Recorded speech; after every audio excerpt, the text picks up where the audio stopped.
magsamba. Itataas ang ngalan mo, Ama. Itataas ang ngalan mo, Diyos. Itataas ang ngalan mo, Ama. Itataas ang ngalan mo, Ama.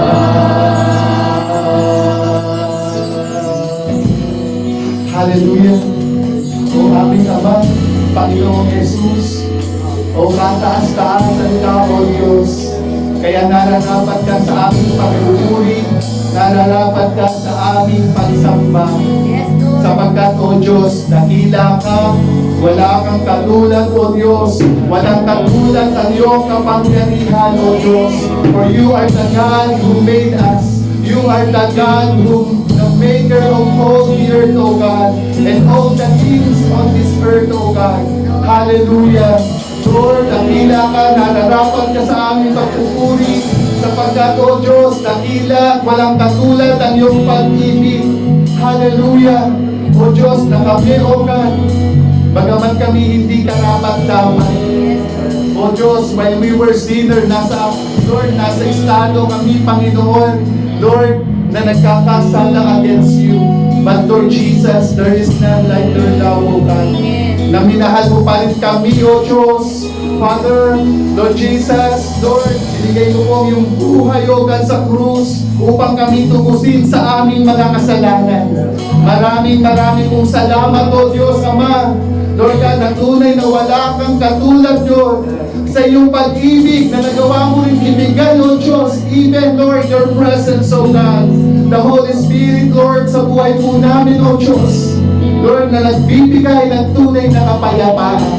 Na nagbibigay, O Diyos, ng tunay na kagalangan.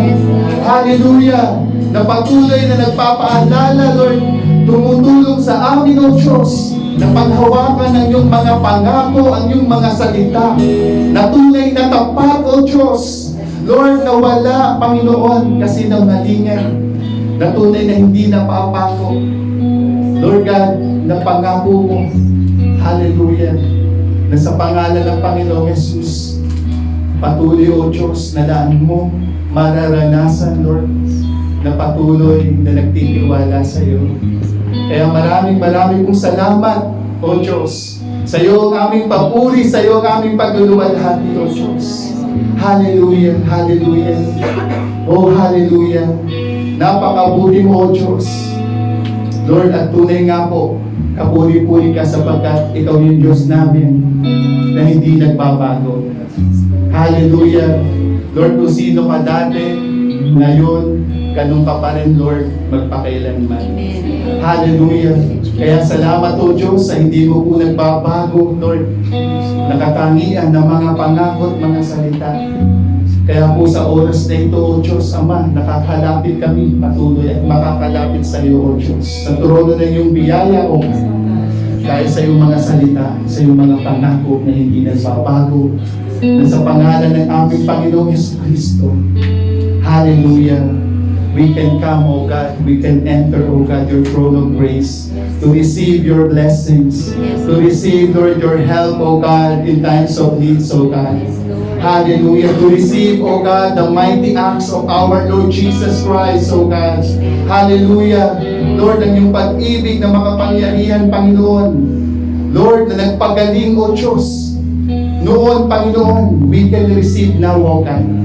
By faith, O God, hallelujah, sapagkat di ka nagbabago, O Diyos. Hallelujah, hallelujah, purihin ka po, Ama. At sa oras na ito, O Diyos, we come to you, Father, in the name of our Lord Jesus Christ, O God. We ask you, Father, hallelujah, na kayo po, O Diyos, ang magpagaling sa sino man may mga karamdaman, may mga sakit, O Diyos, sa aming pangangatawan, O Diyos. Lord, maging mga nasa online ngayon, O Diyos, Ama, hinihingi po namin ang kagalingan, O Diyos, ipagkaloob mo po. Hallelujah. Sapagkat Lord, hindi ka nagbabago. You are the same yesterday, today, and forever. You are healer in the past, O God. You are healer now, O God, and forever. In the name of Jesus. Kaya po, Ama, we come to you, O God, in the name of Jesus. Father, stretch out your hands, O God, and perform signs, miracles, healings, O God, Father, sa anumang sakit at karamdaman sa pangalan ng aming Panginoong Jesus. Right now, Lord, we release, O God, and we receive, O God, in the name of Jesus. Father, your healing, O God, sa anumang sakit at anumang karamdaman, in the name of Jesus. Hallelujah, we rebuke, O God, and we cancel any sicknesses in Jesus' name sa aming katawan, O God. For you are our healer, O God. You are our faithful God, our good God. Hallelujah. Oh, marami pong salamat, O Diyos. In the name of Jesus, O God, we receive your healing, O God. In the name of Jesus. Hallelujah. Oh, purihin ka po, Ama. Purihin ka, O Diyos. Na ikaw yung Diyos na may-ari ng lahat ng bagay, O Diyos. Hallelujah. Lord, you own everything, O God. For you are the God who created all things, O God. Kaya po, Ama, kami lumalapit sa iyo bilang iyong mag-anak. Sa pangalan ng Panginoong Jesus, hinihingi namin, O Diyos, Lord, ang iyong pagpapala, O Diyos, maging pinansyal, O God, sa mga nangangailangan. Lord, provide, Lord, financially, in the name of Jesus, O God. Father, maraming pong salamat, O Diyos. Purihin ka, O Diyos, napakabuti mo. Hallelujah. Lord, salamat, O God, and even the peace that surpasses all understanding, O God. Nagpumula sa iyo, Ama. Hinihingi namin, O Diyos, let your peace, Lord, guard our hearts, guard our thoughts, O God, in Christ Jesus, our Lord, O God. Hallelujah. Lord, salamat po, Panginoon, that you sent your word to heal our diseases, O God. You sent your words to prosper our souls, O God. Salamat, O Diyos. Purihin ka, Panginoon. Napakabuti mo, O Diyos. Hallelujah. Tunay na ikaw ay tapat, Lord. Wala kang katulad. Hallelujah. Hallelujah, Lord Jesus. And Father God, we pray, Lord God, patuloy mo po pagpalangin ang mga bahagi ng pagsasama-sama na tuloy sa umaga ito, O Diyos. Father, we pray, O God, bless us, O God, sa amin po, Panginoon, sama-sama ng pagbubulay, pakikinig, Lord, ng iyong pong salita, O Diyos. We pray, Father God, let our minds, O God, be renewed by the words of God, by the words of Christ, O God. And Father, we pray, O God, hallelujah, let our minds, O God, governed by the Holy Spirit, O God. Father God, we pray, O God, patuloy na pagpalaan niyo po ang bawat isa sa amin. Help us, Lord, to focus our listening, O God. Father, our ears, O God. Father, sa iyo pong mga salita. Lord, as our pastor, Lord, deliver the message, O God, that comes from you, comes from your word, O God. Pagpalaan niyo po ang aming pastor, patuloy, Lord, ng kalakasan, physical, spiritual, O God. Patuloy niyo po siyang daluyan, O Diyos, ng inyong pong pagpapalang spiritual, O God. Father, give him words, Lord, that he should speak, O God, according to your word, according to your truth, O God, Father. Patnubayan niyo po patuloy ang aming pastor, O God. Salamat po sa buhay niya, O Diyos. Hallelujah. Father God, we thank you, Lord God, for the great boldness, Lord, patuloy. Hallelujah. To share the truth, O God, for your glory, O God. Father, salamat po. Gawin niyo po ang aming mga puso, Ama. Lord, na puso, Lord God, natatanggap ng iyong salita. Matataniman, Panginoon, ng mabuti mong salita, O Diyos. Hallelujah. Natutubo, O God. Lord, nalalago, O Diyos, sa aming buhay, sa iyong kapulihan, at sa iyong kaluwalhatian, O Diyos. Lord, pagpalaan niyo po ang aming pagtitipon, patuloy, O Diyos. Lord, hallelujah. Lord, na patuloy ito, Panginoon, magpunjok, Lord, sa kalakasan, Lord, sa paggawa ng mabuti, O Diyos, at patuloy na pag-iibigan kay Kristo Jesus, O God. Unite us, O God. Hallelujah. And bless all the churches, O God, na nagkakatipon, O Diyos. Lord, in every nation, O God. Father, Lord, pagpalain mo po, O Diyos. Kayo po, Panginoon, ang patuloy na magbigay ng tagumpay, O Diyos. Na patuloy, Lord God, ang kalakasan na nagbumula sa iyo, Lord, ay mapasa iyong mga anak, Panginoon. Lord God, at patuloy na ang pangalan mo ay maluwalhati at maparangalan ng Diyos. Ito po ang aming dalangin sa aming Panginoong Yesus, sa kanyang pangalan, ang lahat ng anak ng Diyos ay magsabi ng Amen. Hallelujah. Amen. Atin pong kamay na aming mga kapatid. Praise God. Hallelujah. God, pagin po natin na okay, narito tayo para malaman mo na mahal ka ng Panginoong Jesus.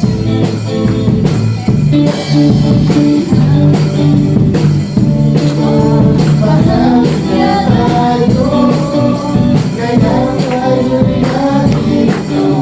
Ang nais niya na malaman ko na ikaw.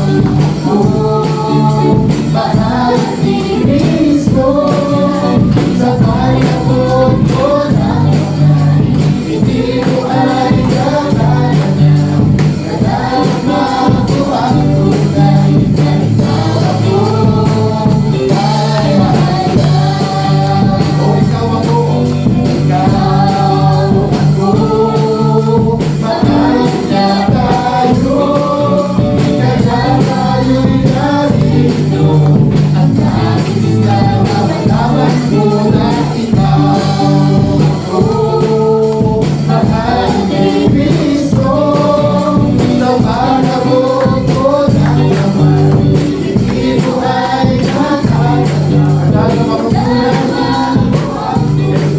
na ikaw ako ay mahalaga. Ikaw ako ay mahalaga. Ikaw ako ay mahalaga.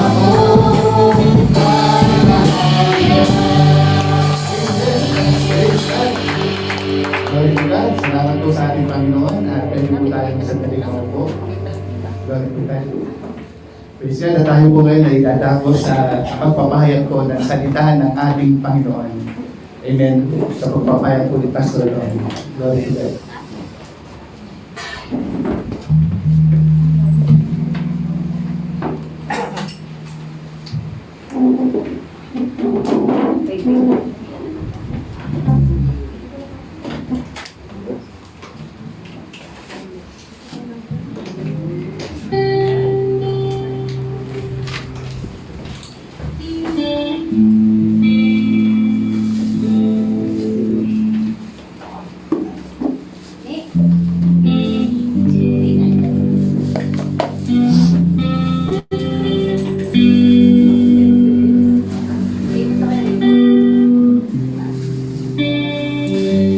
Lord, hallelujah.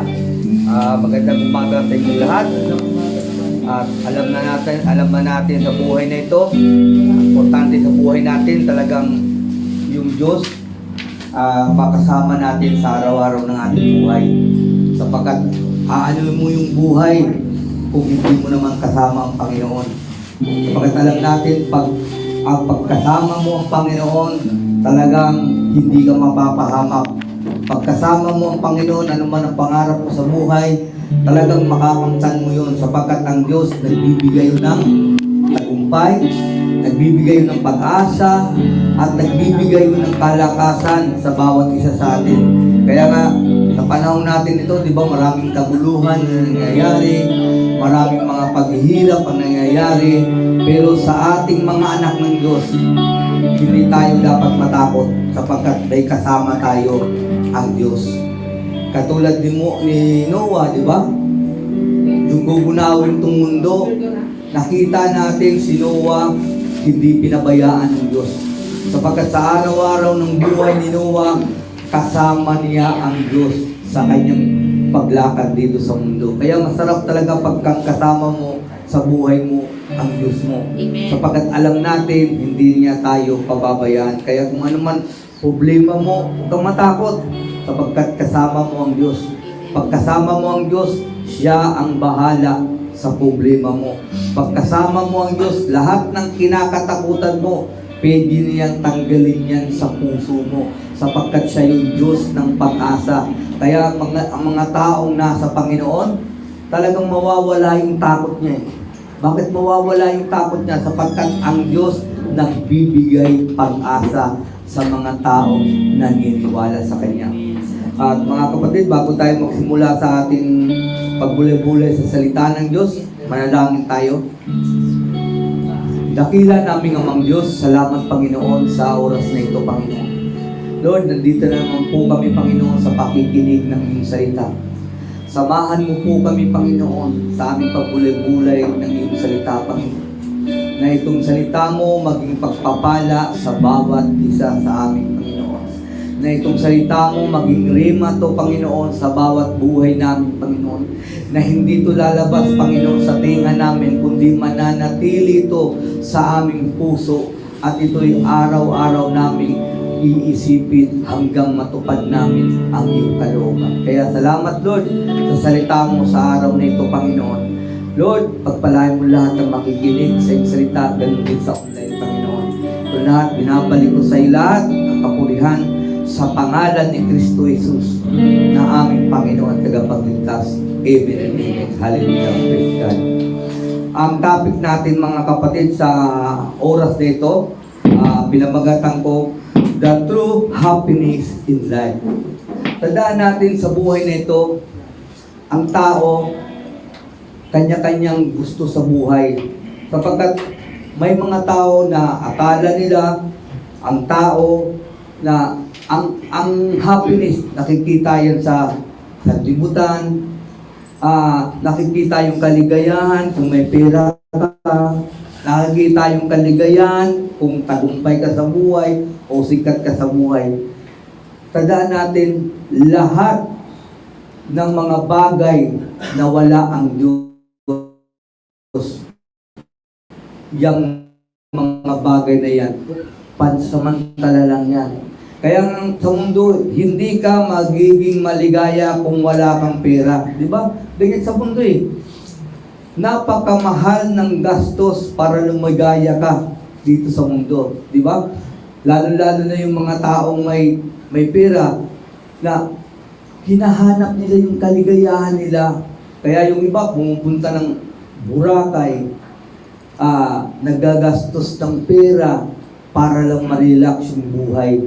May mga tao, lahat ginagawa niya, pumupunta ng diskuhan para maging masaya lang yung buhay niya. Yung iba, maraming ginagawa, gusto yung masayang buhay niya. Umiinom na lang siya ng alak kasi bakit? Yun ang kasayahan niya sa buhay niya eh. Pero sa ating mga anak ng Diyos, tandaan natin, dapat yung kasayahan natin sa Diyos natin hinahanap. Sapagkat yung kasiyahan sa Diyos, hindi ka bubunot ng pera para maging masaya ka. Sapagkat yung banal na Espiritu Santo na sa bawat puso natin, nasa puso natin, yun ang magbibigay sa atin ng tunay na kaligayahan. Kaya nga sa buhay nito, importante na alamin natin, ano ba yung tunay na kaligayahan na sinasabi sa Bible? Ang sabi dito sa key verse natin sa Salmo, chapter 37, verse 4, itong sabi ng Panginoon. Sabi ng Panginoon dito, sa Panginoon mo hanapin ang kaligayahan at ibibigay niya sa iyo ang nais mo. Ano daw ang sabi ng Panginoon? Ang sabi ni David dito sa kanyang sulat, na sa Diyos daw natin hanapin yung kaligayahan. Bakit? Pag hinanap natin yung kaligayahan natin, anong pangako ng Panginoon? Ang Diyos ang magbibigay sa nais mo. Sa sanlibutan, ibang klase doon eh. Pag hinanap mo yung kasayahan mo sa sanlibutan, hindi ka bibigyan ng sanlibutan. Ikaw ang bubunot sa bulsa mo para maging maligaya ka. Pero ang sabi ng Panginoon, pag sa Diyos mo hinanap ang kaligayahan, ang sabi ng Panginoon, ibibigay niya sa iyo yung nais mo. Di ba napakaganda? Sa ka ba makita doon? Pag hinanap mo yung kaligayahan mo sa Diyos, ang Diyos ang magbibigay sa iyo. Pag hinanap mo yung kaligayahan mo sa mundo, ikaw ang magbibigay sa mundo. Kaya magkaiba, di ba? Kaya nga sa buhay na ito, importante na malaman ng tao na sa Diyos lang makakamtan ang lahat. Tandaan natin, pati kaligtasan natin, hindi natin nakamtan yan dahil sa mabubuti tayo. Ang sabi nga ng Panginoon, naligtas kayo hindi dahil mabubuti kayo, kung hindi dahil sa biyaya ng Diyos.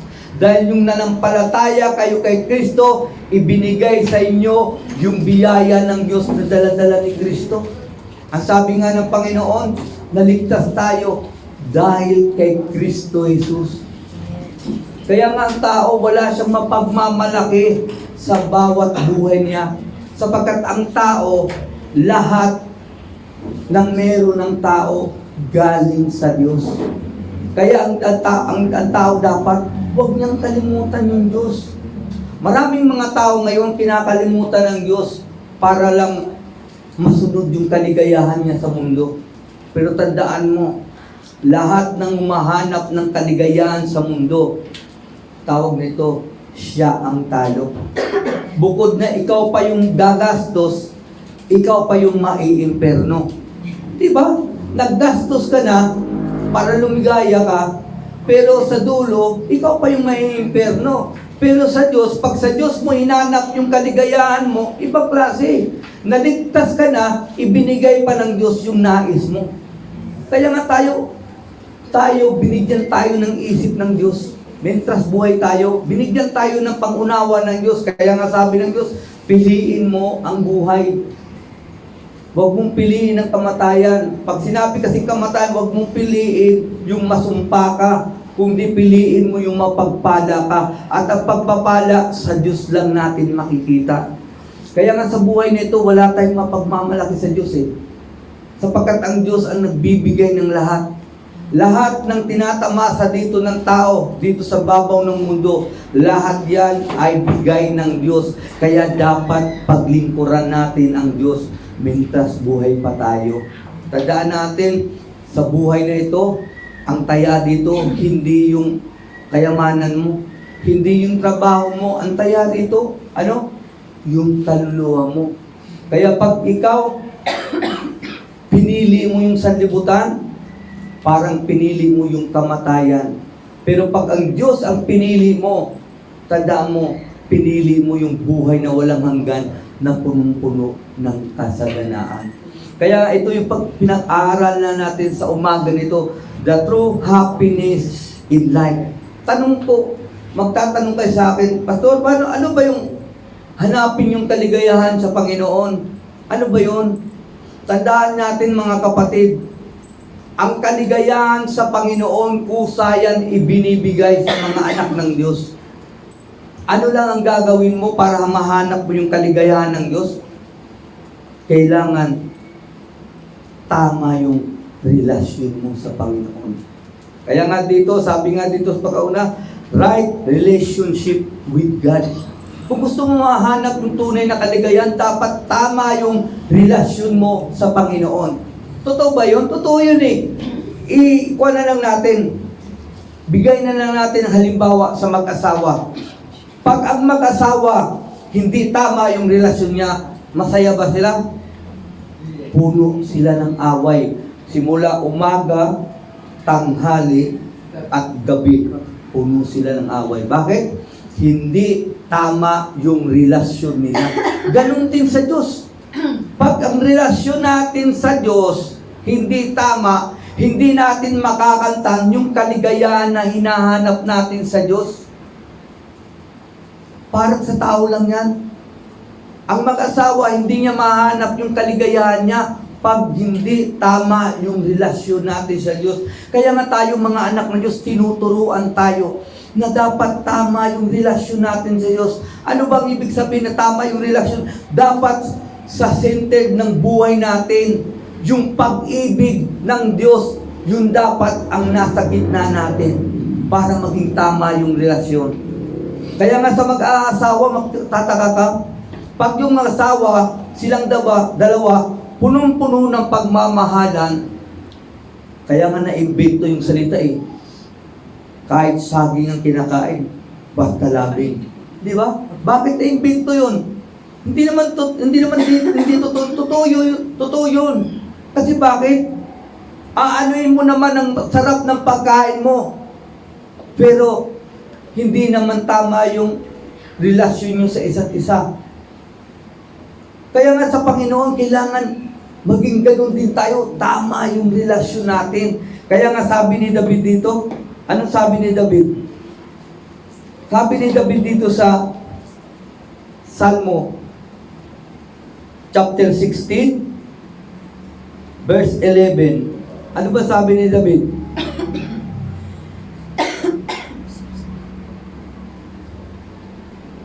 Sabi niya dito, itinuro niya sa akin ang landas patungo sa buhay na puno ng kasiyahan, at sa piling niya aking matatagpuan ang ligayang walang hanggan. Pag tama yung relasyon mo, anong sabi ng Panginoon sa atin?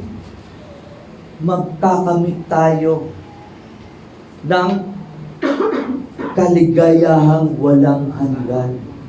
Ibig sabihin sa buhay na ito, pag tama ang relasyon mo sa Panginoon, makakamit mo yung tunay na kaligayahan.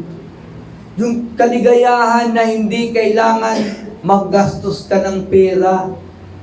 Kaya nga magtataka kayo mga taong lumalakad ng tama sa Panginoon. Yung mga tao na tunay na nagmamahal sa Panginoon. Anong nangyayari sa kanya? Di ba yung banal na Espiritu Santo kumikilos sa kanilang puso? Kaya makikita mo, kahit tag-iisa sila, kahit punong-puno ng kaguluhan dito sa mundo, may kasiyahan sila sa puso. Minsan nga yung iba, bigla na lang naluluha. Hindi naluluha sa kalungkutan, kundi naluluha sa kaligayahan. Tandaan natin, ranas natin yan sapagkat tayo yung mga anak ng Panginoon. Sapagkat ang hindi makakaranas yan, ibig sabihin parang sinabi mo, hindi ka anak ng Diyos. Tandaan mo, yung pagmamahal ng Diyos, pinapadama yan sa buhay ng mga tao. Kaya nga ang Diyos talagang ipinakita niya yung buhay niya.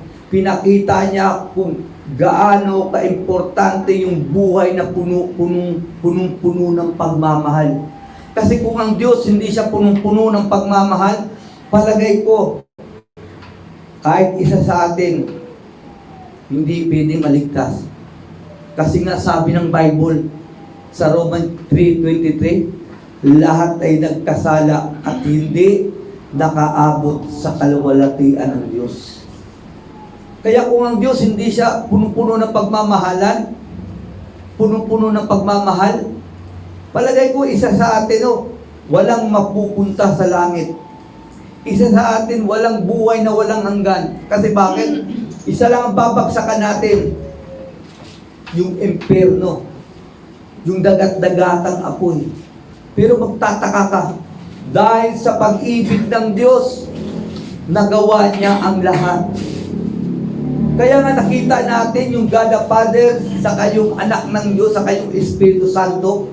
Bakit hindi sila nag-uumusan? Hindi sila nag-aaway? Kasi bakit? Sa kaligitnaan ng bawat puso nila, punong-puno sila ng tamang relasyon. Walang iba, punong-puno sila ng pag-ibig. Kasi pag wala ang pag-ibig sa buhay natin, hindi matatama yung relasyon natin sa Panginoon. Sapagkat kung wala kang pag-ibig sa Panginoon, tatamarin ka maglingkod. Kung wala kang pag-ibig sa Panginoon, tatamarin kang gumawa sa kalooban ng Panginoon. Pero pag ikaw may pag-ibig ka sa Panginoon, lahat kaya mong gawin. Totoo yan eh. Kaya nga sabi ni Solomon, nakalimutan ko yung verse, baka parang Solomon 8:7 ba yun? Sabi ni Solomon, ang pag-ibig daw, kahit harangan daw ng tubig, hindi daw kayang harangan.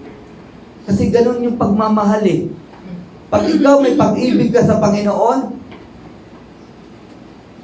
lahat kaya mong gawin eh.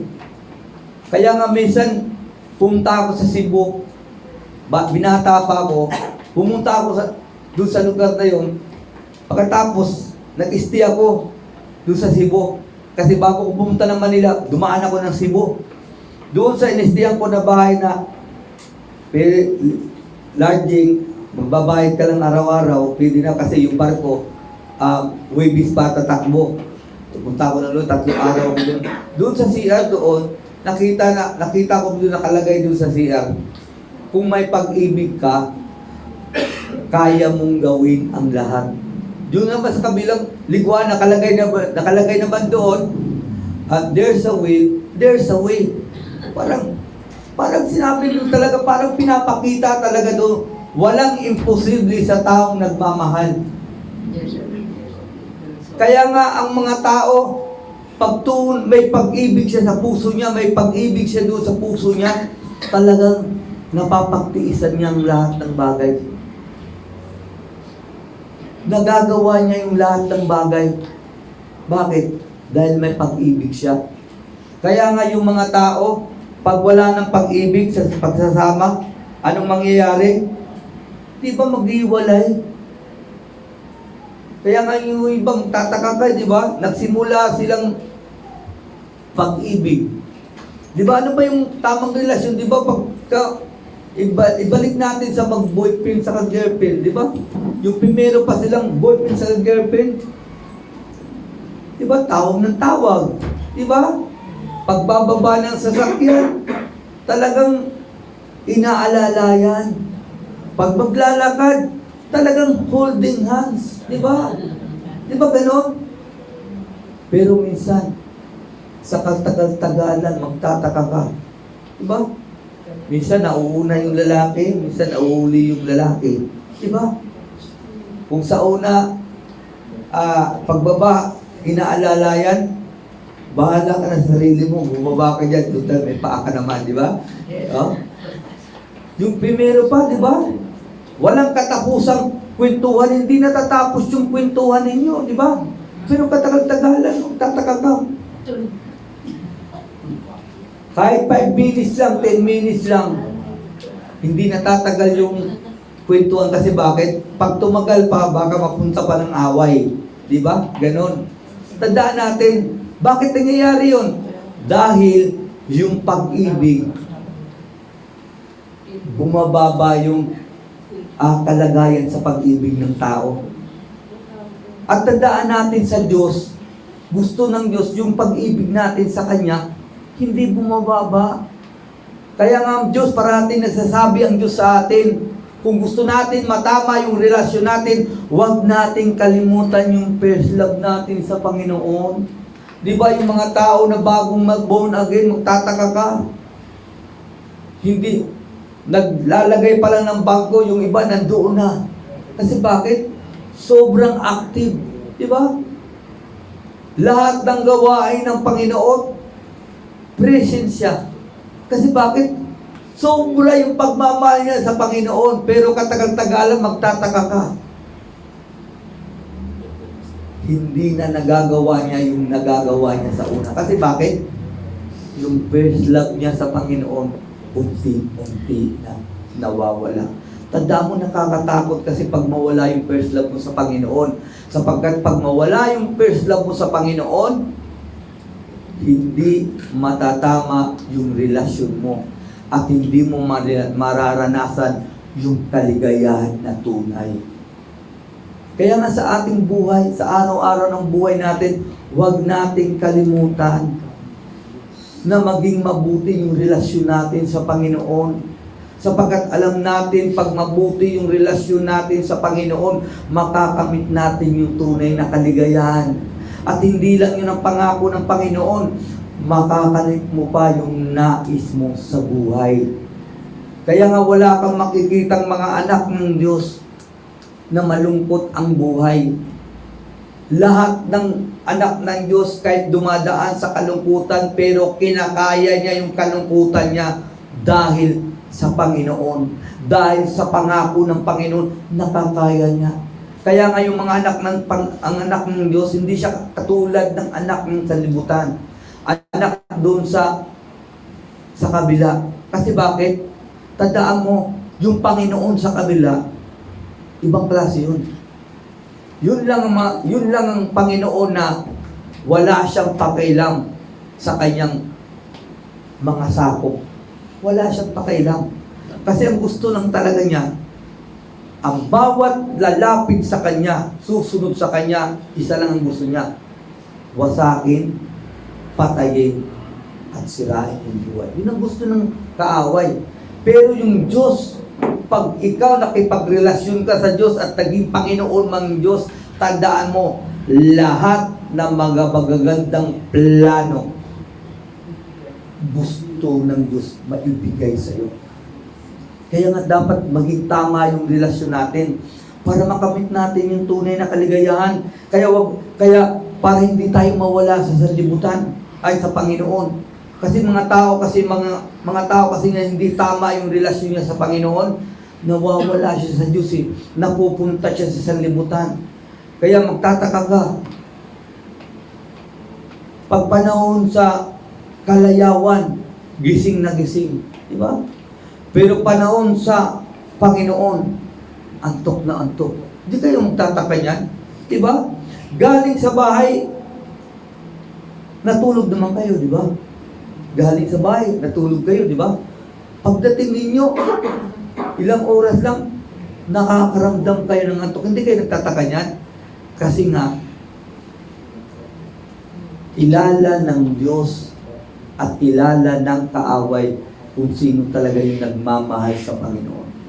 At tandaan natin, itong pangyayari minsan sa church, nangyari na yan sa panahon ni Apostol Pablo. Kaya yung mga taong paantok-antok sa paglilingkod, talagang may mangyayari. Nakita mo sa Apostol Pablo, nag-preach siya.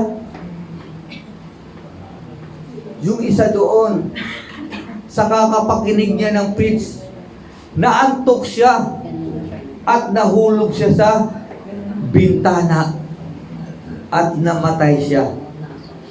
Nasa action, mababasa. Di ba, nakinig siya sa preach. Pero matatagal, naantok siya, natulog siya. At hindi niya namalaya, nakaupo pala siya sa bintana, nahulog ganyan siya at namatay siya. Anong ibig ko sabihin sa inyo? Sa buhay na ito, huwag tayong magpaantok-antok sa gawain ng Panginoon. Sa pamumuhay mo araw-araw sa Panginoon, huwag kang patawag sa buhay na ito na paantok-antok ng pagiging Kristiyano mo. Kasi bakit? Baka magising ka na lang sa isang araw na wala ka na pala sa Panginoon. Kaya nga tayo, dapat yung tanggapin natin tinanggap natin si Kristo sa buhay natin, kailangan pag-igihan natin yung relasyon natin sa Panginoon. Sapagkat kung hindi natin pag-iigihan yung relasyon natin sa Panginoon, hindi natin mararanasan yung tunay na kaligayahan na nagbibigay sa lahat nating pangangailangan. Kaya yan ang sabi ng Panginoon. Kaya nga sa buhay na ito, importante na tama yung relasyon natin. Pangalawa, sabi dito, contentment. Kung tunay gusto mo maramdaman yung tunay na kaligayahan, kailangan makontento ka. Maraming mga tao ngayon, hindi nakokontento sa buhay. Tandaan mo dito sa mundo, pag ang buhay mo, itinion mo dito sa bagay sa mundo, hinabol mo yung mga bagay dito sa mundo, ikaw ang talo. Bakit? Lagay na lang natin sa cellphone, di ba? Gusto mo talagang magka-cellphone ng Apple 17, di ba? Ganda nun, Apple 17. Kaya pinag-igihan mo, ipon ng ipon, tuwang-tuwa ka yung nabili mo na yung Apple. Di ba? Pero ang tanong ko sa inyo, yung tuwa mo ba, nanatili ba yun? Palagay ko manatili lang yung isang linggo. Pagkatapos wala na. Di ba? Yung cellphone, di ba? Yung bagong bili, punas ka ng punas, di ba? Ilagay mo, gusto mo kung saan ilagay, di ba? Talagang ingat na ingat ka, pero katagal-tagalan, minsan hindi mo na mamalan, nahuhulog mo na. Kasi bakit? Natapos mo na yung gusto mo sa buhay. natapos mo na yung kagustuhan mo. At katagal-tagalan, mag-iisip ka na naman ng iba. Kasi habulin mo na naman yung iba namang dumarating. At kung gano'n ang buhay mo, hindi mo makakamtan yung tunay na kaligayahan. Kasi yung tunay na kaligayahan ang gusto ng Panginoon, kailangan maging kontento ka sa buhay. Kaya yung mga taong kontento sa buhay, hindi mainggitin eh. Ha? Yung mga taong hindi makontento sa buhay, mainggitin eh. Kaya nga sa Facebook, di ba? Kahit sa mga tawag ng YouTube, makikita mo doon yung nakakatawang kwento sa mga tao dito. Pero patawa to, pero sa totoong buhay, totoo to, di ba? Di ba? Makikita mo may isang babae, lumapit doon sa kapitbahay niya. Kapitbahay, bakit? Bumili pala kami ng motor. Saka nakabili kami ng rip. O bakit mo sinasabi? Kasi mainggitin ka eh. Di ka magpapatalo, palagi ko bibili ka rin. Di ba? Pero nakakatawa, pero yun ang katotohanan eh. Sapagkat yung mga taong hindi marunong makontento, yun yung mga tao na mainggitin. Pero yung mga tao kontento sa buhay, hindi siya mainggitin. Sapagkat naniniwala siya sa salita ng Panginoon. Ano ba yung salita ng Panginoon? Lahat ng pangangailangan mo, sagot ng Diyos.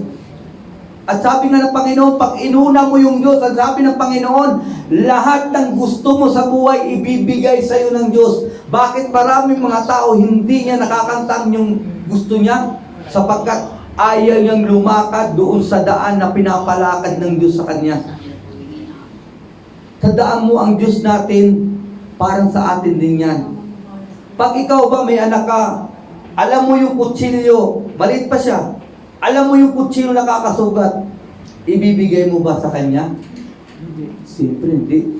Masusugatan siya eh. Sapagkat hindi pa niya alam gawin kung ano yung tama.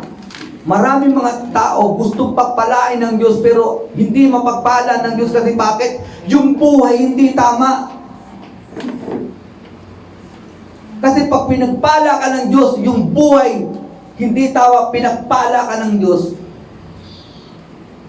lalabas ang Panginoon.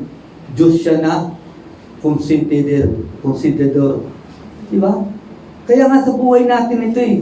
Ang Diyos kailanman hindi siya nagplano sa atin na pahirapan tayo. Sino nagpahirap sa atin? Ang kaaway. Tutusin nga, yung ginawa yung langit lupa. Bakit inuna ng Diyos yung sanlibutan? Inuna niya gawa yung puno, yung hayop, yung mga tanim. Bago niya nilagay ang tao. Doon lang pinapakita kung gaano kabuti ang Diyos. Na alam ng Diyos, pag inuna niya gawa ang tao, kawawa ang tao, palutang-lutang sa ere. Diba? Pero bakit niya ginawa lahat bago yung tao? Kasi gano'n ang Diyos. Pag siya nagplano, puro sa kabutihan. Pero kailan ba na napahamak ang tao? Yung ang tao hindi na sumunod sa kalooban ng Panginoon. Kaya naging napahamak yung buhay. Kaya nga tutusin yung ginawa ng Diyos yung tao, nandoon na lahat ang tao. Nandoon na lahat yung pangangailangan ng tao. At ang tao walang trabaho. Anong trabaho na ng tao panahon na yun?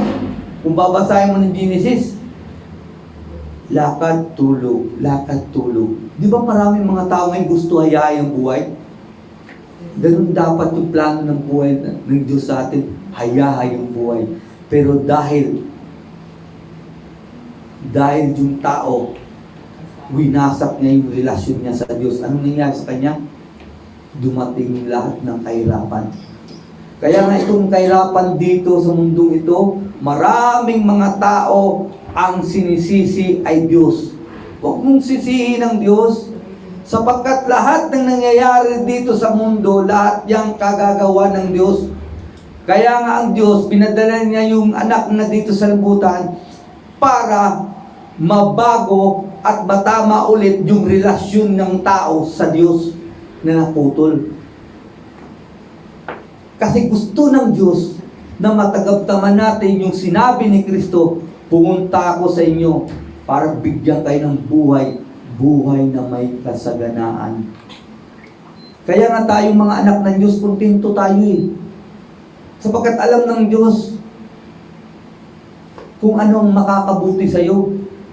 Tandaan mo, ang Diyos natin hindi siya maramot. Sabi nga ng Diyos, lahat ng bagay sa Kanya. Kaya nga sabi niya sa Psalms, pag siya nagutom, hindi siya magsasabi na gutom siya, sapagkat lahat ng bagay sa Kanya. Kaya nga sabi ng Panginoon, unahin lang natin siya, lahat ng pangangailangan mo, ibibigay ng Diyos. Kung gusto mong cellphone, bibigyan ka ng cellphone ng Panginoon. Sapagkat wala pa akong nakitang mga anak ng Diyos na walang cellphone. Lahat may cellphone. Kung gusto ng Diyos na magkaroon ka ng sasakyan, bibigyan ka ng sasakyan ng Panginoon. Sapagkat walang imposible sa Panginoon. Basta importante, makontento ka lang kung ano ang meron ka. Ang gawin mo lang, lumakad ka ayon sa kalooban ng Panginoon at itama mo yung relasyon mo sa Panginoon at makikita mo yung kapangyarihan ng Diyos na gumagalaw sa iyo. Kasi tandaan natin si Kristo, yung pumunta siya na dito sa mundo, di ba sabi ng Bible? Pumunta si Kristo dito sa mundo, naging mahirap siya para maging mayaman ka.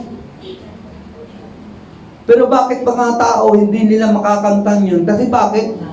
Ayaw kasi nilang lumakad sa daan na pinapalakad ng Diyos sa kanila. Ayaw nilang itama yung relasyon nila sa Panginoon. Sapagat alam nila, mas mahalaga pa sa kanila yung sanlibutan. Tandaan mo itong sanlibutan, gagastos ka pa. Ikaw pa'y maiimperno at ikaw pa yung talo. Pero sa Panginoon, pag ikaw maglingkod ka, talagang ibinigay mo yung buhay mo. Talagang minahal mo ang Diyos sa buhay mo. Tandaan mo, ang Diyos, anuman ang itinanim mo, susuklian ng Diyos yan. Kaya nga sinabi ni David, the joy of the Lord is my strength. Bakit nasabi ni David yun? Sapagkat naranasan ni David kung gaano kaligaya pagtama yung relasyon mo sa Panginoon. Kaya nga si David, makikita mo yung gusto niya parating masunod niya yung kalooban ng Panginoon.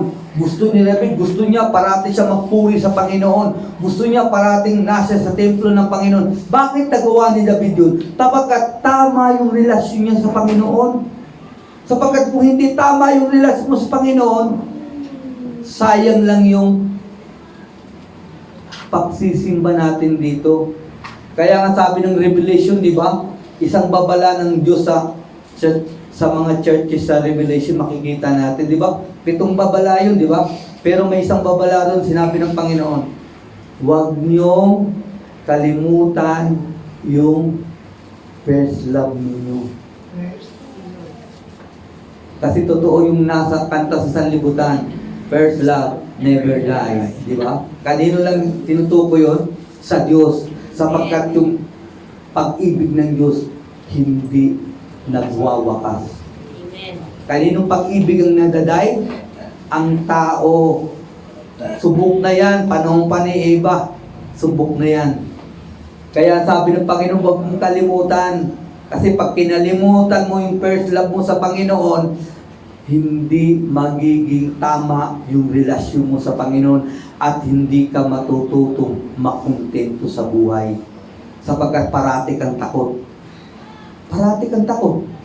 Takot kang magutom. Kaya yung iba, no? Kaya yung nakita mo yung palabas ni Rudy Fernandez, ayaw matulog ng gabi. Kita mo? Title yun, di ba? Ayaw matulog ng gabi. Kasi bakit? Bakit ginagyan ng title ni Rudy Fernandez yung palabas na yun? Kasi maraming mga tao yung araw ginagawang gabi. Trabaho ng trabaho. Kahit na lang gawin, trabaho ng trabaho. Hanggang namatay na lang kakatrabaho. Tanda mo, hindi masama magtrabaho. Pero kung ang trabaho, doon mo lang ipopokus yung buhay mo, magiging kawawa ka. Maniwala ka kay Solomon. Kasi si Solomon, lahat ng gusto ng tao na angkinan ni Solomon. Wala nang tatalo. Kung ikaw chicks boy ka, mahilig ka sa chicks, wala nang tatalo kay Solomon. Kasi si Solomon, 300 yung asawa niya, 900 yung kabit niya. Oh. Ang tanong ko sa inyo, paano kaya niya yung ginagawa? Di ba? Isang tao lang siya. Sobra-sobra. Ang araw, kung bibilangin natin sa isang taon, isang araw, 365 days. Sa isang taon. Ibig sabihin, sa araw-araw, dapat meron siyang 3 babae na magalaw.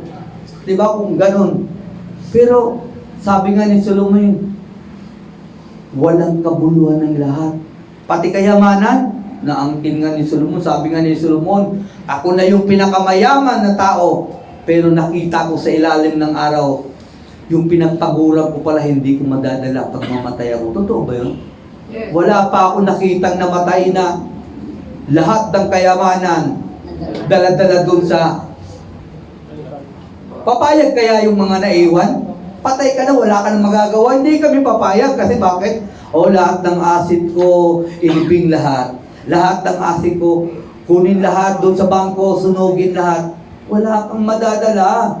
At yan minsan pagmumula ng away ng pamilya, lalo kung hindi tama yung hatian.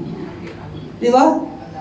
Kaya totoo sabi ni Solomon sabi ni Solomon, yung paghabol dito sa mundo, walang kabuluhan Kaya tama talaga ng Panginoon, sabi ng Panginoon, makontento ka. Sapagkat sabi ng Panginoon, sa oras ng pangangailangan, tutugunin kita. Ganoon ang Panginoon Kaya nga tayong mga anak ng Panginoon, hindi tayo natatakot kung anong mangyari dito sa economy ng bansang ito o buong mundo. Sapagkat tayo nakasalalay yung pera natin hindi sa pera dito sa mundo, kundi sa pera ng langit. Kaya wala kang mababasa sa Bible na sinabi ng Panginoon na ako magsusupply sa inyo ng pera ninyo dito sa mundo. Ang sabi ng Panginoon, magsusupply siya ng pera sa kanyang yaman doon sa langit Sa kanyang yaman. Kaya pag ikaw, tinama mo yung relasyon mo, makakantan mo yung kaligayahan ng Panginoon, makakantan mo yung nais mo sa puso mo. Kaya pag ikaw gusto ka mag-abroad o anumang gusto mong gawin, talagang maiingatan ka ng Panginoon at pinagpapala ka ng Panginoon. Sapagkat sabi nga ng Panginoon, tayong mga anak ng Diyos. Hindi tayo tinawag para sumpain. Tinawag ka ng Diyos para pagpalain ka. Kaya wala pang tao na sinamahan ng Diyos na hindi pinagpala. Si David, isa lang siyang tagapag-alaga ng tupa. Pero dahil sa pagpapala ng Panginoon, nangyayari kay David, naging hari. Diba? Si Joseph, isa lang siyang alipin doon sa Ehipto. Pero ang nangyari, yung pinagpala siya ng Diyos, naging second siya ni Paraon. At kung nangyari sa kanila yun, tandaan mo, mangyayari rin yun sa atin. Sapagkat yung Diyos na pinaglilingkuran nila, yun din yung Diyos na pinaglilingkuran natin. At yung Diyos na pinaglilingkuran nila at pinaglilingkuran natin ay hindi nagbabago. Siya sa una, ngayon, at sa darating. Kaya pwede nating panghawakan. Kaya nga tayo, kailangan lang talaga tama lang lahat ng gagawin natin. Sapagkat pag tama ang lahat ng ginagawa mo, ang Diyos sasamahan ka. Pangatlo, sabi dito, kung gusto mo makamtan yung tawag dito, happiness, kailangan maging obedience ka sa Panginoon. Sa paglilingkod mo sa Panginoon, tandaan mo, kailangan maging obedience ka. Tandaan mo, mahalaga ang pagsunod. Kaya nga sabi nga ng Diyos, sabi nga ni Samuel, mas mahalaga daw yung sumunod ka kontra mag-alay ka. Mag-alay ka ng mag-alay. Pero, hindi ka naman sumusunod sa Diyos, yung alay mo magiging kasuklang-suklang yun sa Diyos. Kasi bakit? Tingnan mo si Kristo. Bakit tinanggap ng Diyos yung alay ni Kristo doon sa ibabaw ng krus ng Kalbaryo? Bakit tinanggap ng Diyos? Sapagkat yung buhay ni Kristo katanggap-tanggap sa kanyang Ama. Sapagkat kailanman hindi niya sinuway yung Ama niya, kundi sinunod niya. Maraming mga Kristiyano, minsan sa paglilingkod niya, sinusuway niya yung salita ng Panginoon. Tandaan natin sa ating pagiging Kristiyano, dapat wag natin suwayin yung sinasabi ng Diyos. Sapagkat alam natin, yung sinasabi ng Diyos, hindi yun para sa kabutihan niya, kundi para sa kabutihan natin. Kaya nga tayo nangangaral dito eh. Bakit tayo nangangaral dito? Para makasunod talaga tayo sa kalooban ng Panginoon. Hindi tayo nangangaral dito yung para lang, viewin na tayo lahat. Pagdating sa bahay, balik ulit tayo sa dating buhay natin. Pagdating dito sa simbahan, para tayong mga santo, di ba? Santa, santo. Balik na tayo sa bahay. Balik na naman tayo doon sa dati nating buhay. Di ba? Hindi ganyan ang gusto ng Panginoon eh. Ang gusto ng Panginoon, kung mabait ka dito sa loob ng simbahan, dapat maging mabait ka rin doon sa bahay mo. Hindi ibig sabihin hindi ka marunong magalit. Kalukuhan yun, ang Diyos nga nagagalit. Pero nagagalit sa tama. Bakit nagagalit ng Diyos? Pag nakikita niya yung maling ginagawa ng tao. Ganun din tayo. Bakit tayo nagagalit minsan sa bahay natin? Kasi nakikita natin yung maling ginagawa. Kaya nga sa buhay nito, kailangan talaga maging obedience tayo sa Panginoon. Sabi nga dito ni Jesus dito sa John. Basahin natin dito sa John. Dito sa John chapter 13.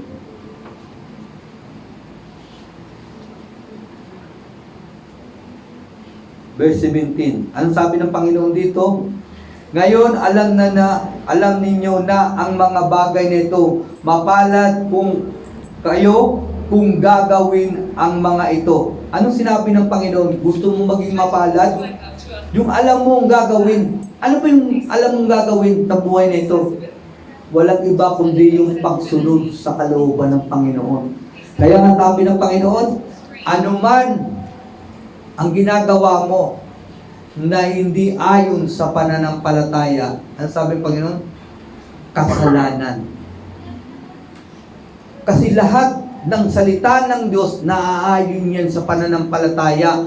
Pag hindi mo sinunod yung sinasabi ng Panginoon, ay ibig sabihin lang nun, yung buhay mo taliwas sa salita ng Panginoon. Ibig sabihin, hindi ayon sa pananampalataya ang ginagawa mo. At kung gagawin mo, ikaw rin ang talo. Di ba? Kaya maraming mga Kristiyano na talunan sa pagiging Kristiyano. Maraming mga Kristiyano hanggang ngayon nilalamon ng takot. Maraming Kristiyano hanggang ngayon nilalamon siya ng pag-aalala. Bakit? Kasi nga hindi tama yung pamumuhay niya. Pero tandaan mo, pag tama yung pamumuhay mo, anong sabi ng Panginoon? Hindi ka niya pababayaan. Hindi ka niya iiwan. Sapagkat ang pangako ng Diyos, lahat ng susunod sa Kanya, sasamahan niya hanggang sa katapusan ng mundo. Doon natin makikita ang pagsama sa iyo ng Diyos, hindi lang yung buhay ka, hanggang patay ka, sasamahan ka ng Panginoon. Sapagkat yun ang pangako ng Panginoon. Kaya kailangan maging obedience tayo. Kaya nga sabi dito ni David dito sa Psalms, ano sabi dito ni David sa Psalms?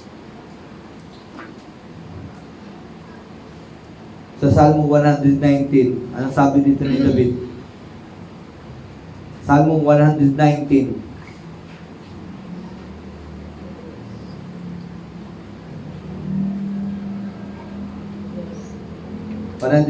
verse 77. 77. Ang sabi ni David dito, Kahabagan ninyo ako upang patuloy akong mabuhay dahil nagagalak ako sumunod sa inyong kautusan. Ano sabi ni David? Sabi ni David, kagalakan niyo ako dahil ako sumusunod sa iyong kautusan. At sabi ng Panginoon, kaya yung sinabi ng Panginoon, kabagan, sapagkat kaya hiniling ni David yun. Sapagkat alam ni David, pag ikaw lumalakad ka sa kalooban ng Diyos, pwede kang humiling kahit ano. Totoo ba yan? At sabi ng Panginoon di ba? Sa John chapter 15 verse 7, kung ang salita ko na sa inyo, humingi kayo, bibigay ko. Totoo yun Kaya nga si David, hiningi niya kabagan siya Kasi bakit? Totoo yun. Pag ikaw sumusunod ka sa kalooban ng Panginoon, lahat ng hinihingi mo sa buhay mo, ibinibigay ng Diyos. Sapagkat tandayan na ang Diyos, nagagalak ang Diyos sa buhay natin. Kaya nga walang makasalanan na dinidinig ang Diyos Di ba? Totoo ba yung walang makasalanan na dinidinig ang Diyos? Tingnan mo si Jesus. Dahil pinasan niya yung lahat ng kasalanan ng tao, anong nangyari sa kanya doon sa krus ng Kalbaryo? Anong sinigaw niya? Diyos ko, bakit mo ko pinabayaan? Bakit? Sapagkat sa oras na yon, yung kasalanan ng tao, inilagay na kay Kristo. Kaya yung mga taong namumuhay sa hindi tamang pamumuhay, yun ang parating bukang bibig nila. Pambira, parang pinabayaan na ako ng Diyos. Diba? Lahat ng malas nasa akin na. Diba? Lahat ng sakit nasa akin na. Diba? Minsan nagkaganon yung tao Pero hindi niya alam, ang Diyos hindi nagpapabaya. Kaya ka lang naging ganyan kasi bakit ang pinili mong Panginoon sa buhay, ang kaaway. Kasi maraming mga Kristiyano Ang dapat niya Panginoon, si Kristo. Ang dapat niya Panginoon, yung Diyos Ama, ang Holy Spirit. Ang ginagawa niya, nagpapasingit pa siya ng ibang Panginoon. Kaya nga sabi ng Bible, pag ikaw sinusunod mo yung masama, ano sabi ng Panginoon? Gumagawa ka ng Panginoon. Sino yung Panginoon na yun? Walang iba kundi yung Panginoon ng sanlibutan. Kaya huwag kang magtaka kung dumadanas ka ng hirap na parang walang tumutulong sa'yo.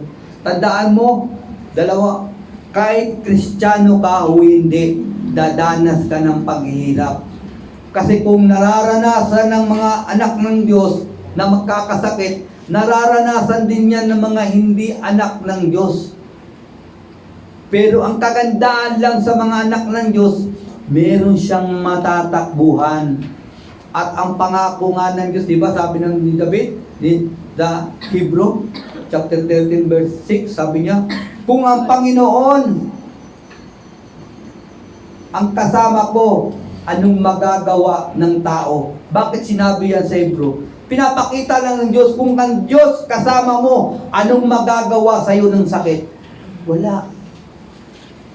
Kung ang Diyos kasama mo, anong magagawa ng problema sa iyo? Wala. Kasi bakit? Dahil sa lahat ng pagdadaanan mo, ang Diyos ang magliligtas sa iyo.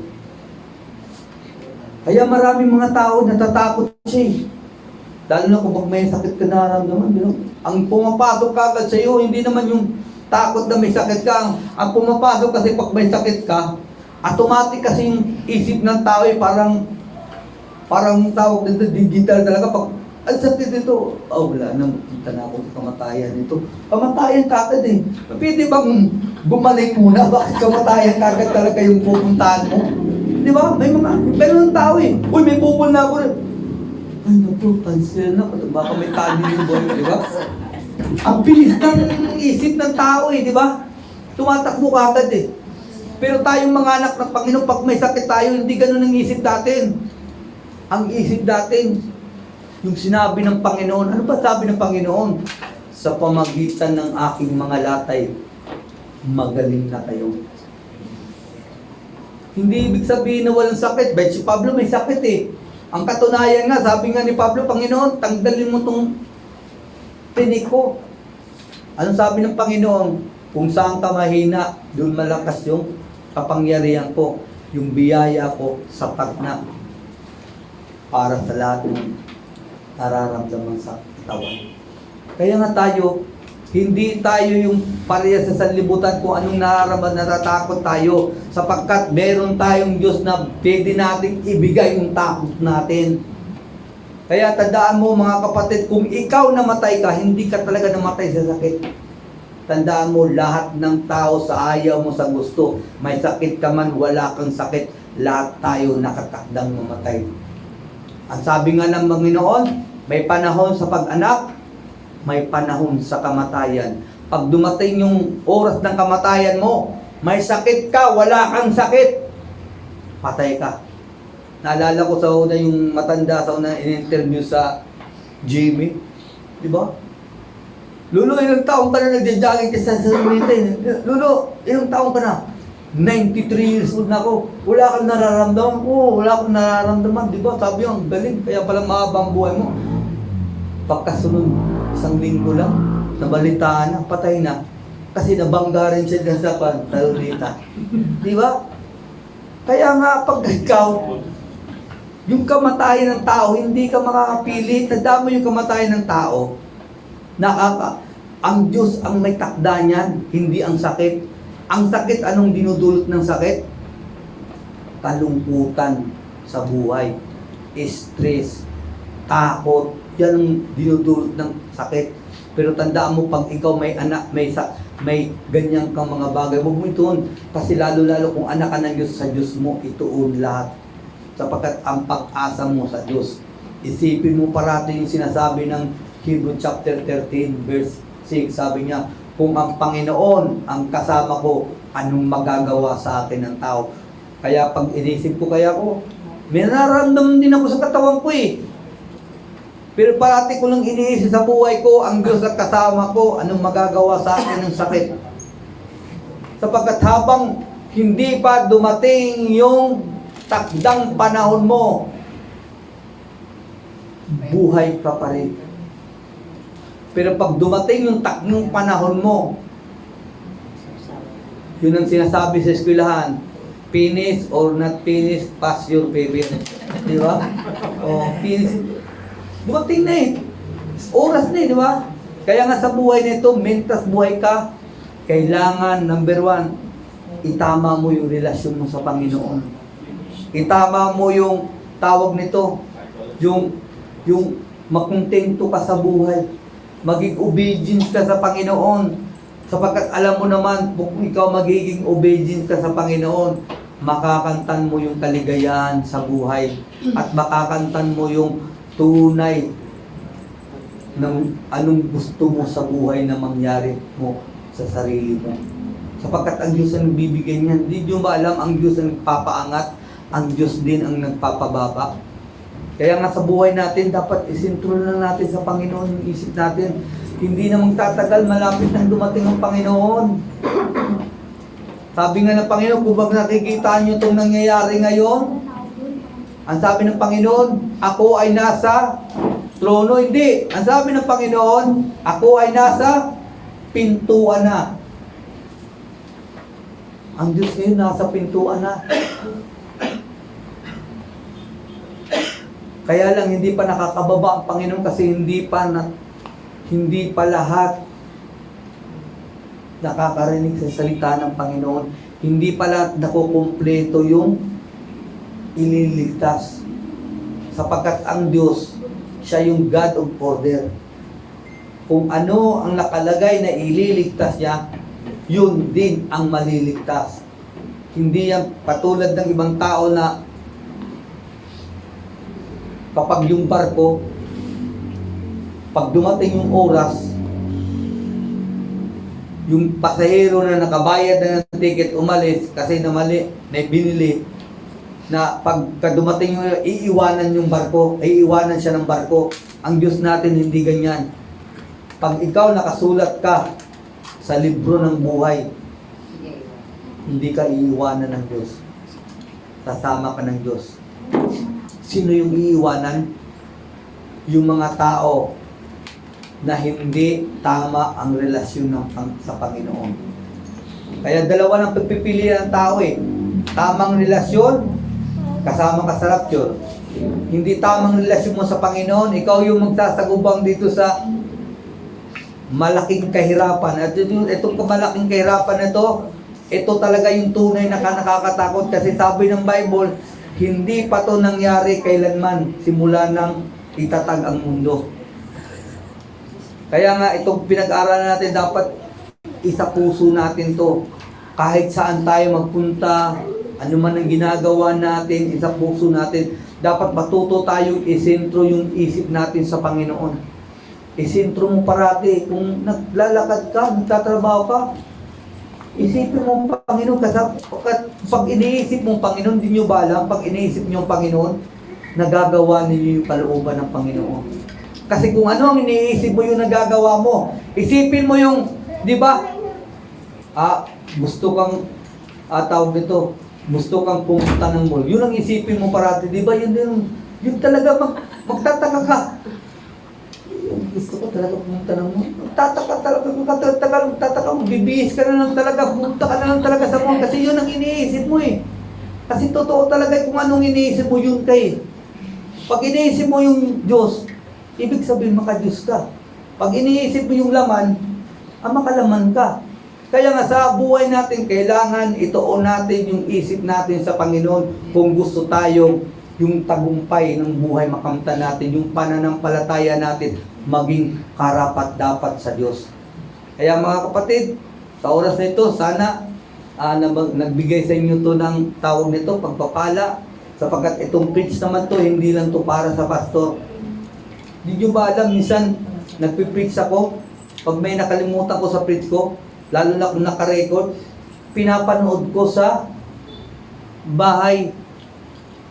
Kaya nga minsan, tinasabi ng asawa ko, ba't tinanood ka? Di ba nag-preach ka? Natural. Kasi bakit? Importante yung salita ng Panginoon eh. Minsan nagsasalita ka, hindi mo na pa, may nakaligtaan ka doon. Ang sabi nga, di ba, sabi nga ni ng Diyos sa atin, huwag nating kaligtaan yung salita niya, yung sinabi niya kay Joshua eh.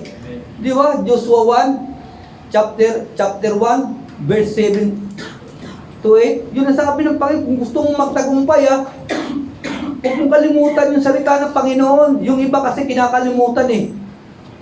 Mas mahalaga pa sa kanila yung pasyal, mas mahalaga pa sa kanila yung mga teleserye, di ba? Sa teleserye, minsan natututo kang magalit, di ba? Nakita mo yung napapanood mo yung bida, inaapi ng gato. Bakit ayaw mo lumaban? Gusto kong pumalit eh. Bakit ayaw mo lumaban? Lumabang ka naman. Di ba? Kaya yung iba,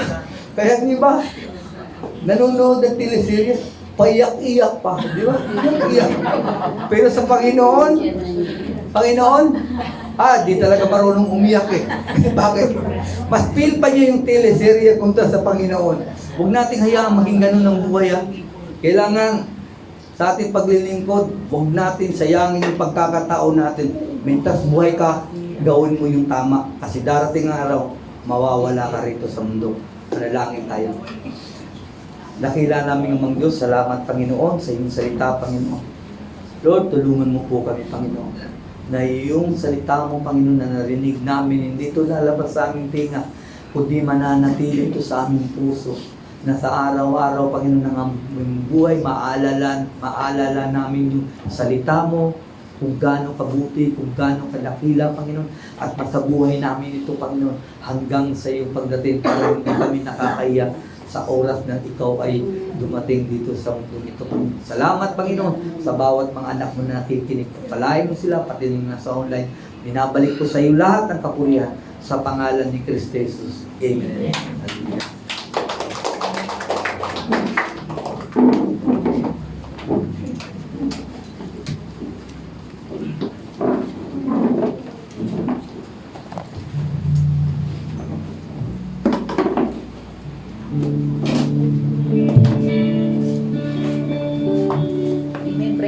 Sige po, tayo po ay tumayo.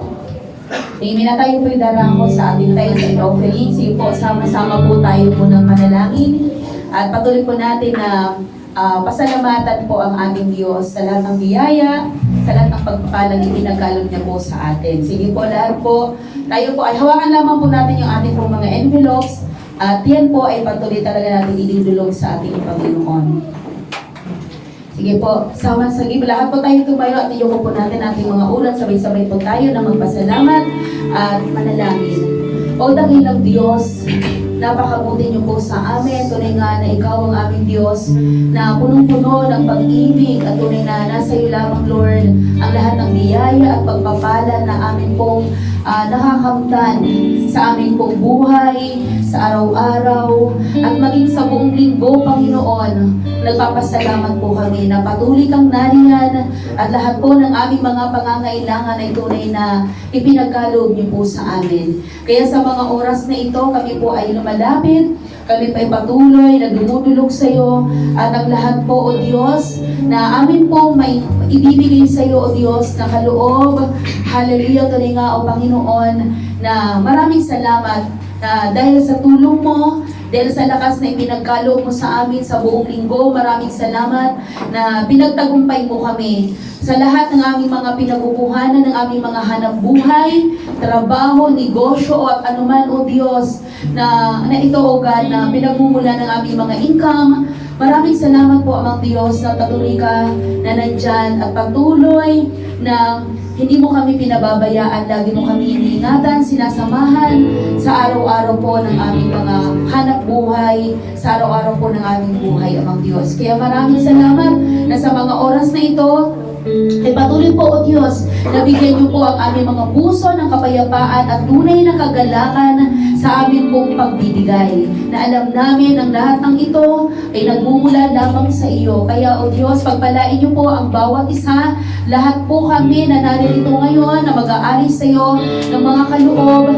Tunay, O Diyos, na talagang patuloy na lamang, O Diyos, sa aming puso, sa aming buhay, patuloy na bigyan mo kami ng katapatan sa paglalaan, O Diyos, at pagbibigay sa iyo ng lahat ng pagpapalang ipinagkaloob niyo po sa amin. Kaya maraming salamat po, Amang Diyos. Talagang sa iyo lamang namin ibinabalik ang mataas na papuri at pagluwalhati at ang pasasalamat sa tanging pangalan ng aming Panginoong Jesus. Amen. Sige po, sama-sama po tayo umawit at umawit sa unahan at atin pong ibigay ang ating pong mga kaloob.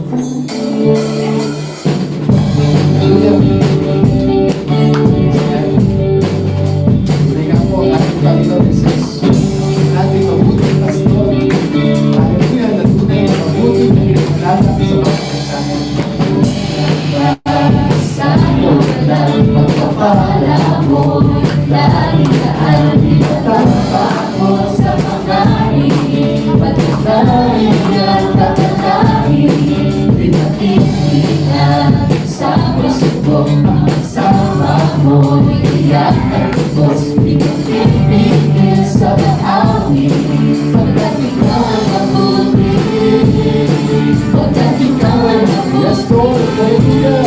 Ikaw ang aming pastor, hindi nagkukulang sa mga at hindi pa yalang sa gana at umaapaw sa mga at hindi pa sa bata sa lahat ng pangangailangan. Hindi pa sa lahat ng inaasahan, wala na ang pangilipa pagkat ikaw sa banda, ikaw sa banda at hindi pa. Isa pa. Hallelujah. Hindi manangamba. Manangamba sa kawalan, pagpapala mo ay lagi na ang ikatakot sa mga pagkanarin at kabalangin.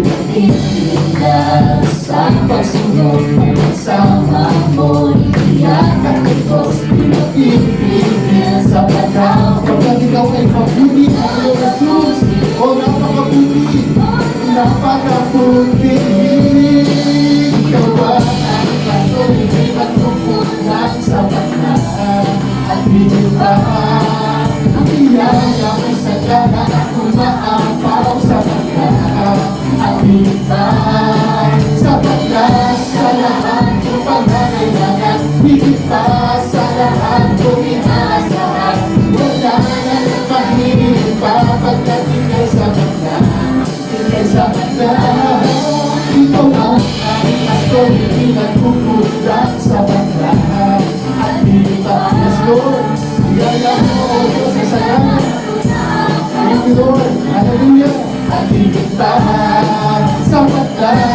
lahat ng pangailangan, higit pa sa lahat kong inaasahan.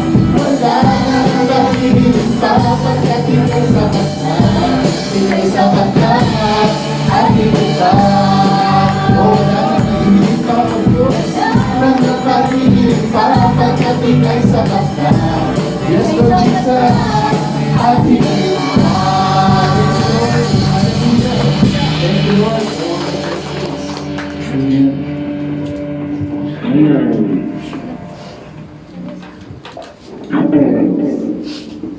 Lord, hallelujah.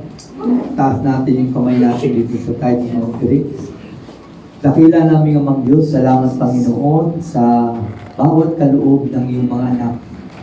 Alam ko naman Panginoon, itong lahat na binigay nila Panginoon sa iyo Panginoon dahil mahal ka nila Panginoon. Salamat sa bawat buhay nila, pagpalain mo sila Panginoon. Pagpalain mo Panginoon ang kanilang trabaho, pagpalain mo Panginoon ang naman mga negosyo nila. Ano bang pinikitaan nila Panginoon para mabuhay doon? Pagpalain mo sila. Patuloy mo silang gabayan, patuloy mo silang patnubayan, lalo pa naman mga pangarap nila sa buhay, Lord. Samahan mo sila at ito ibigay mo na naaayon sa iyong kalooban, Panginoon. Salamat, Panginoon, at pagpalain mo ito, Panginoon, ito ang kaloob nila, Panginoon, na ito'y magamit para sa iyong kalawalatian at para sa iyong karangalan, Lord. Salamat, Panginoon, sa biyayang ito, sapagkat lahat ng meron kami ay galing sa iyo, Panginoon. Pinabalik namin sa iyo lahat ng kapurihan sa pangalan ni Kristo Jesus na aming Panginoon. Amen. Dito tayo sa magkatayo para sa benediction. Meron ba nag-birthday sa inyo pala? Wala? Wala ko na lang tayo. Dakila namin ang mga Diyos sa oras na ito. Salamat Panginoon sa pagkakataon na binigay mo sa amin. Na nagkatipong kami Panginoon dito sa bahay dalanginan mo Panginoon. Para Panginoon, dakilain ka Panginoon, purihin ka at pasalamatan ka sa lahat ng ginagawa mo sa buhay namin. Lord, sa aming Panginoon, pagtatapos, samahan mo po kami Panginoon sa buong linggong ito. Ingatan mo po kami sa buong linggo ito, Panginoon. At patuloy mo kami pagpalain sa buong linggo ito, Panginoon. Salamat, Panginoon. Ang iyong pagpapala, ang iyong kapangyarihan, ang iyong pag-ibig, ang iyong kapayapaan, masa aming lahat. Sa pangalan ni Kristo Jesus. Amen. Hallelujah.